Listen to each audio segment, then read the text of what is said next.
नमस्कार दोस्तों, स्वागत है आपका एक और वीडियो में जिसमें हम डिस्कशन करेंगे 30 महत्वपूर्ण क्वेश्चंस का, जो कि एग्ज़ाम की दृष्टि से बहुत ही महत्वपूर्ण होने वाले हैं। तो बने रहिए वीडियो में अंत तक। देखते हैं सबसे पहला क्वेश्चन क्या है। रुपए का सिक्का सबसे पहले किसके समय जारी किया गया था? तो इसका सही आंसर होगा शेरशाह सूरी के शासनकाल में रुपए का सिक्का जारी किया गया था। अगला क्वेश्चन है, ईस्ट इंडिया कंपनी ने जहांगीर के दरबार में निम्न में से पहले किसको भेजा था? तो इसमें आंसर होगा आपका कैप्टन हॉकिंस। कैप्टन हॉकिंस आया था अप्रैल 1609 में, और ये राजा जेम्स प्रथम का दूत बनकर आया था जहांगीर के दरबार में। अगला क्वेश्चन है, सरोजनी नायडू ने किसे हिंदू मुस्लिम एकता के राजदूत की उपाधि दी थी? तो ये आपका आंसर हो जाएगा मोहम्मद अली जिन्ना को दी थी हिंदू मुस्लिम एकता की राजदूत की उपाधि। अगर सरोजनी नायडू की एक बहुत ही फेमस पुस्तक है गाइस, जिसका नाम है सॉन्ग्स ऑफ इंडिया। अगला क्वेश्चन है, 15 अगस्त 1947 से 26 जनवरी 1950 के दौरान भारत का राजनीतिक दर्जा क्या था? तो इसका सही आंसर हो जाएगा ब्रिटिश राष्ट्रकूट के अधिराज का। ब्रिटिश राष्ट्रकूट के अधिराज का दर्जा था। अगला क्वेश्चन है, निम्नलिखित में शासक ने मलिक काफूर के नेतृत्व में दक्षिण की ओर सेना भेजी थी? तो इसका सही आंसर हो जाएगा अलाउद्दीन खिलजी ने, जो कि ऑप्शन ए में है। अलाउद्दीन खिलजी हो जाएगा आपका सही आंसर। अगला क्वेश्चन है, निम्नलिखित में से कौन सा युग्म सुमेलित नहीं है? तो ऑप्शन ए में है कॉमन भील एनिवेसेंट। कॉमन भील एक पत्रिका थी एनिवेसेंट की, सही है। यंग इंडिया महात्मा गांधी के द्वारा निकाला गया समाचार पत्र था, ये भी सही है। और इंडियन सोशियोलॉजिस्ट श्यामजी कृष्ण वर्मा, ये भी सही है। इंडियन ओपिनियन मौलाना अबुल कलाम आज़ाद, ये गलत हो गया आपका। इंडियन ओपिनियन समाचार पत्र गांधी जी ने दक्षिण अफ्रीका से निकाला था। अगला क्वेश्चन है, निम्नलिखित विद्वानों में से हड़प्पा सभ्यता का सर्वप्रथम खोजकर्ता कौन है? तो ये रहे आपकी हड़प्पा सभ्यता में सर्वप्रथम तो दयाराम साहनी, जो कि ऑप्शन डी में है। दयाराम साहनी थे, जो कि 1921 में साहनी और माधव स्वरूप वत्स द्वारा किया गया था खोज करने का काम। और अगला क्वेश्चन है, हर्षवर्धन अपनी धार्मिक सभा कहाँ किया करता था? तो ये करते थे प्रयाग में। ऑप्शन बी एकदम राइट आंसर हो जाएगा। और ये प्रत्येक 5 वर्ष में एक बार आयोजित हुआ करती थी। इसमें बुद्ध, सूर्य और शिव का पूजा किया करते थे, और इसमें दान भी बहुत बड़ी मात्रा में दिया जाता था। और अगर हर्षवर्धन के राजकाल की बात करें तो राजवर्धन के बाद 606 ईस्वी में 16 वर्ष की आयु में हर्षवर्धन राजगद्दी पर बैठा था। और सबसे पहले इनकी राजधानी जो थी वो थानेश्वर थी। बाद में इसने अपनी राजधानी बदलकर कन्नौज में स्थापित की थी। और हर्षवर्धन के बहुत प्रसिद्ध दरबारी थे एक बाणभट्ट, और बाणभट्ट हर्षचरित जो लेखक हैं, हर्षचरित का जो लेखक बाणभट्ट ही थे। और हर्षवर्धन की भी कुछ रचनाओं की बात कर लेते हैं, तो उनकी रचना है नागानंद, रत्नावली और प्रियदर्शिका। अगला क्वेश्चन है, निम्नलिखित पर विचार कीजिए। तो निम्नलिखित पर विचार करना है, क्या क्या है? रौलक टैक्स आंदोलन, और बी में है खेड़ा आंदोलन, सी में चंपारण सत्याग्रह, चौथी में अहमदाबाद मिल हड़ताल। उपरोक्त गांधीवादी आंदोलन का सही काल अनुक्रम क्या है? तो इसको आपको सबसे पहले तो इन चारों की सन पता होनी चाहिए, तभी आप इस क्वेश्चंस को सही कर सकते हैं। तो गाइस, इसमें सबसे पहले तो हो जाएगा आपका चंपारण सत्याग्रह, जो कि 1917 में हुआ था। तो सबसे पहले 3 हो जाएगा, ऑप्शन ए और सी में है। तो देखते हैं दूसरा क्या हो जाएगा। आपका हो जाएगा 1918 में मिल हड़ताल की थी मजदूरों के समर्थन में। तो एक सी और यानी कि तीसरा, और फिर आपका चौथा ऑप्शन ए राइट हो जाएगा। अब दूसरा होगा आपका खेड़ा आंदोलन, ये भी 1918 में ही हुआ था, इसका थोड़ा सा फर्क हो जाएगा। और रौलक टैक्ट हुआ था, सो लास्ट में एक आ जाएगा। रौलक टैक्ट हुआ था 1919 में, और डेट है इसकी 6 अप्रैल 1919 19 में रोलेट एक्ट हुआ था। तो इस प्रकार से हम इसको सीरियल से क्रम से लगा दिए हैं। सबसे पहले आपको इसमें आपको सन पता होने चाहिए, तभी क्वेश्चन कर सकते हैं। अगला क्वेश्चन है 1905 में बंगाल के विभाजन का आदेश किसके द्वारा दिया गया था? तो बंगाल के विभाजन का आदेश आप सबको पता होगा, लॉर्ड कर्जन थे उस समय बंगाल के विभाजन का आदेश करने वाले, और 1905 में इसका आदेश पारित किया गया था। और डेट थी 19 जुलाई 1905 और घोषणा की गई थी बंगाल विभाजन की, लेकिन बंगाल विभाजन का विधिवत रूप से विभाजन 16 अक्टूबर 1905 को किया गया था। अगला क्वेश्चन है मेघना निम्नलिखित में से किन दो नदियों की सम्मिलित धारा है? तो सम्मिलित धारा हो जाएगी आपकी गंगा और ब्रह्मपुत्र की, गंगा और ब्रह्मपुत्र। अगला क्वेश्चन है कक्षीय सतह से पृथ्वी के अक्ष का झुकाव कितना है? अक्ष के झुकाव की बात कर रहा है तो आपका आंसर हो जाएगा 23 सही 1/2 डिग्री, 23.5 अंश कह सकते हैं। अगर अक्षीय कोणों का झुकाव कहता तो 66.5 अंश इसका आंसर होता। और यहाँ पर पृथ्वी ही एक ऐसा मात्र ग्रह है जिस पर जीवन की संभावना पाई जाती है। अगला क्वेश्चन है निम्नलिखित में से किस पर्वत श्रेणी का विस्तार केवल एक राज्य तक सीमित है?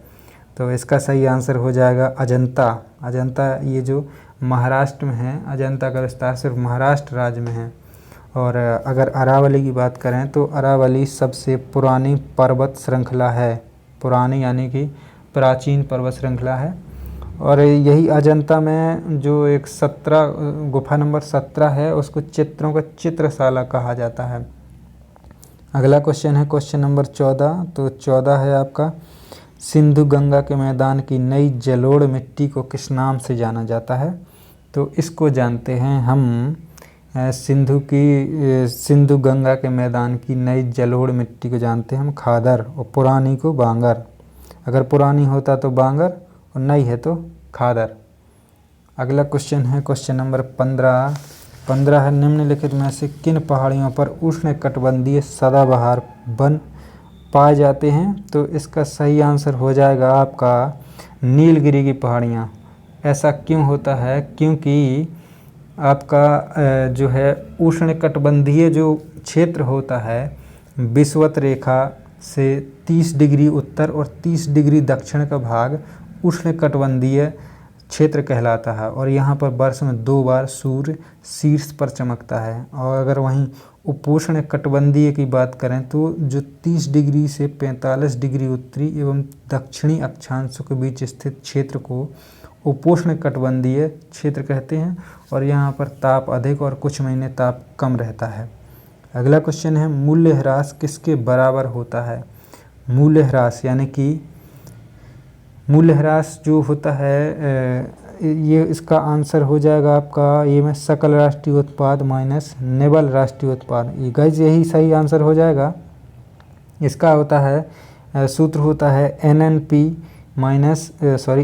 बराबर जीएनपी माइनस डीईपी चार्जेस यानी कि मूल्यह्रास। फिर इसके बाद हम निकाल लेते हैं जीएनपी माइनस एनएनपी तो डीईपी चार्जेस यानी कि मूल्यह्रास आपका निकल आएगा। अगला क्वेश्चन है संस्थागत वित्त प्रदान करने वाली संस्थाएं कौन सी हैं? संस्थागत जो वित्त प्रदान करती हैं तो इसमें केवल कि ये वो लग जा सकता है। आंसर आपका ऑप्शन डी हो जाएगा क्षेत्रीय ग्रामीण बैंक। क्षेत्रीय ग्रामीण बैंक जो है आपकी संस्थागत वित्त प्रदान करने वाली संस्था के अंतर्गत आती हैं। अगला क्वेश्चन है नाबार्ड की स्थापना कब हुई थी? नाबार्ड की स्थापना हुई थी गाइस 12 जुलाई 1982। यहाँ पर डेट है नहीं, वैसे 1982 और है तो ये सिंपल है। अगर थोड़ा सा इस क्वेश्चन को कठिन करना चाहें तो 12 जुलाई, 13 जुलाई, 14 जुलाई प्रत्येक ऑप्शन में रख दें तो उसमें कठिन हो जाने की संभावना है। और नाबार्ड कृषि क्षेत्र के शीर्ष वित्तीय संस्था के रूप में काम करती है। और एक चीज़ और गाइस, नाबार्ड में अब 100% पूंजी भारत सरकार की हो गई है। अगला क्वेश्चन है 19 सकल राष्ट्रीय उत्पाद जीएनपी तथा शुद्ध राष्ट्रीय उत्पाद एनएनपी के बीच अंतर किसके बराबर होता है?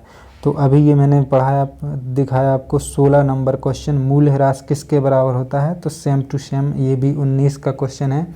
जीएनपी माइनस एनएनपी बराबर मूल्यह्रास वही है, तो इसमें ऑप्शन हो जाएगा आपका डी, पूंजी मूल्यह्रास। मूल्यह्रास को पूंजी मूल्यह्रास भी कह सकते हैं, और इसकी और भी कई नाम हैं, जैसे कि पूंजी अवमूल्यन या पूंजी मूल्यह्रास, पूंजी उपभोग भत्ता, स्थिर पूंजी उपभोग, घिसावट व्यय, ये भी मूल्यह्रास के ही अन्य नाम हैं। तो ऐसा कन्फ्यूजन की कोई बात नहीं है, 4-5 में से कोई भी मिल जाए तो आप ऑप्शन में मार सकते हैं।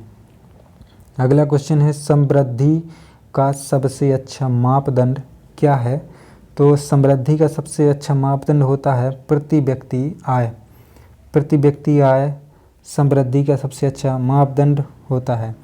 वहीं चालू कीमतों पर राष्ट्रीय आय को मौद्रिक आय भी कहते हैं। वहीं इसका सूत्र होता है, जब राष्ट्रीय आय को प्रचलित बाजार मूल्यों पर मापा जाता है तो उसे चालू कीमतों पर राष्ट्रीय आय कहते हैं। अगला क्वेश्चन है, राज्य में धन विधेयक प्रस्तुत किया जा सकता है। राज्य की बात कर रहे हैं तो राज्य में किया जा सकता है विधानसभा में। धन विधेयक विधानसभा में पेश किया जाता है। वहीं केंद्र में केंद्र धन विधेयक अगर केंद्र की बात करें तो लोकसभा में सबसे पहले पेश किया जाता है। अगला क्वेश्चन है, भारत में बजट को क्या कहा जाता है, तो बजट को कहा जाता है वार्षिक वित्तीय विवरण। बजट को कहा जाता है वार्षिक वित्तीय विवरण। भारत में सर्वप्रथम 18 फरवरी 1860 को लॉर्ड वायसराय की परिषद में पहली बार जेम्स विल्सन ने बजट प्रस्तुत किया था। जेम्स विल्सन को भी भारत में बजट पद्धति का संस्थापक भी माना जाता है, और स्वतंत्र भारत में सर्वप्रथम बजट पेश करने का श्रेय आर के षणमुखम शेट्टी को जाता है। अगला क्वेश्चन है, भारतीय संविधान के किस अनुच्छेद के तहत राष्ट्रपति पर महाभियोग यानी कि इम्पीच चलाया जा सकता है, तो इसका सही आंसर हो जाएगा आपका ऑप्शन डी हो जाएगा, अनुच्छेद 61 के द्वारा इम्पीच चलाया जा सकता है भारत के राष्ट्रपति के द्वारा। और राष्ट्रपति पर महाभियोग संसद के किसी भी सदन में लाया जा सकता है। महाभियोग प्रस्ताव जिस भी सदन में पहली बार लाया जाता है उस सदन का कम से कम 1/4 सदस्य प्रस्ताव लाए जाने के पक्ष में हस्ताक्षर करना अनिवार्य होता है। अगला क्वेश्चन है, संघ लोक सेवा आयोग का सदस्य उसके दुर्व्यवहार के आधार पर हटाया जा सकता है। कब, कैसी कंडीशन बताना है, तो इसका सही आंसर हो जाएगा ऑप्शन बी, भारतीय राष्ट्रपति द्वारा सर्वोच्च न्यायालय की जांच के आधार पर किया जा सकता है। ये कार्यवाही भारतीय राष्ट्रपति द्वारा सर्वोच्च न्यायालय की जांच के आधार पर की जा सकती है। और संविधान के अनुच्छेद 315 के आधार पर संघ लोक सेवा आयोग तथा राज्य लोक सेवा आयोग का गठन किया जाता है। संघ लोक सेवा आयोग के उम्मीदवारों की नियुक्ति राष्ट्रपति करते हैं तथा राज्य लोक सेवा आयोग के उम्मीदवारों की नियुक्ति राज्यपाल करते हैं। और संविधान के अनुच्छेद 317 के आधार पर दोनों लोक सेवा आयोग के सदस्य को राष्ट्रपति सर्वोच्च न्यायालय के जांच के आधार पर पद से हटा सकते हैं। अगला क्वेश्चन है, भारत में मुसलमानों के लिए प्रथम निर्वाचन निम्नलिखित में से किस वर्ष लागू किया गया था, तो ये लागू किया गया था आपका 1909 में लागू किया था। और प्रांत में द्वैत शासन की बात करें तो ये की गई थी आपकी 1919 में प्रांतों में द्वैत शासन, और 1935 में केंद्र में द्वैत शासन लागू किया गया था। 1935 में केंद्र में द्वैत शासन लागू किया गया था। ठीक है गाइस, अगला क्वेश्चन है, प्लास्टर ऑफ पेरिस रासायनिक रूप से क्या होता है, तो ये होता है कैल्शियम सल्फेट, जिसका सूत्र होता है CaSO4 × ½ इसका रासायनिक सूत्र होता है, रासायनिक नाम होता है कैल्शियम सल्फेट, जिसको प्लास्टर ऑफ पेरिस ये इसका व्यापारिक नाम होता है। अगला क्वेश्चन है क्वेश्चन 27 से आपका, मानव शरीर की सबसे बड़ी कोशिका क्या है, तो मानव शरीर की सबसे बड़ी कोशिका होती है तंत्रिका कोशिका। ऑप्शन ए एकदम राइट आंसर हो जाएगा, तंत्रिका कोशिका। नर्व सेल होती है, नर्व सेल बहुत ही इम्पोर्टेंट भूमिका निभाती है शरीर में। अगला क्वेश्चन है आपका, निम्नलिखित में कौन सा वैज्ञानिक पृथ्वी पर जीवन के विकास संबंधी कार्य से संबंधित नहीं है? तो इसका सही आंसर हो जाएगा आपका ऑप्शन बी, मॉर्गन नहीं है। ऑप्शन बी, मॉर्गन वैज्ञानिक पृथ्वी पर जीवन के विकास कार्य से संबंध नहीं है। ये इसका आपका हो जाएगा अगर ऑप्शन होता कि, चलिए देखते हैं अगला क्वेश्चन क्या है। तो अगला क्वेश्चन है, निम्नलिखित में से कौन सा तत्व स्वतंत्र अवस्था में पाया जाता है? तो स्वतंत्र अवस्था में पाया जाता है आपका ऑप्शन के हिसाब से है सल्फर पाया जाता है, और इसकी खोज बहुत ही पहले हुई थी, प्रागैतिहासिक काल में हो गई थी। और ऑप्शन ए में वही है आयोडीन। तो आयोडीन की कमी से घेंगा रोग हो जाता है, और आयोडीन नमक में पाया जाता है। वैसे तो आयोडीन जो है समुद्री उत्पाद से भी पाया जाता है। और मैग्नीशियम है, ऑप्शन बी में है मैग्नीशियम। तो मैग्नीशियम की खोज की बात करें तो इसकी खोज डेबी ने की थी, जो कि यूके के वैज्ञानिक थे, और इसकी खोज 1808 ईस्वी में की गई थी। और चौथे ऑप्शन में फास्फोरस। तो फास्फोरस की भी बात कर लेते हैं। इसकी खोज 1669 ईस्वी में एच ब्रैंड जर्मनी के एक वैज्ञानिक थे, उन्होंने की थी, और इसका गलनांक 44.14 डिग्री सेल्सियस होता है। और आयोडीन का तो आपको बता ही दिया है। अगला क्वेश्चन है, लास्ट क्वेश्चन है इस वीडियो का, सूक्ष्म जीवाणुओं से प्राप्त वे तत्व कौन से हैं जिनका उपयोग सूक्ष्म जीवाणुओं को नष्ट करने के लिए किया जाता है? तो इसका ऑप्शन हो जाएगा आपका बी,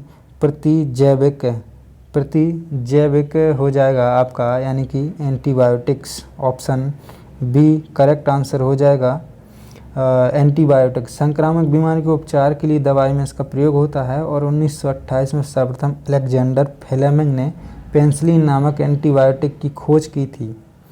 तो ये थे आज के इस वीडियो के 30 क्वेश्चन, जो कि बहुत ही महत्वपूर्ण थे प्रत्येक एग्ज़ाम की दृष्टि से, सिर्फ पेट के लिए ही नहीं है। आप इनका उपयोग बहुत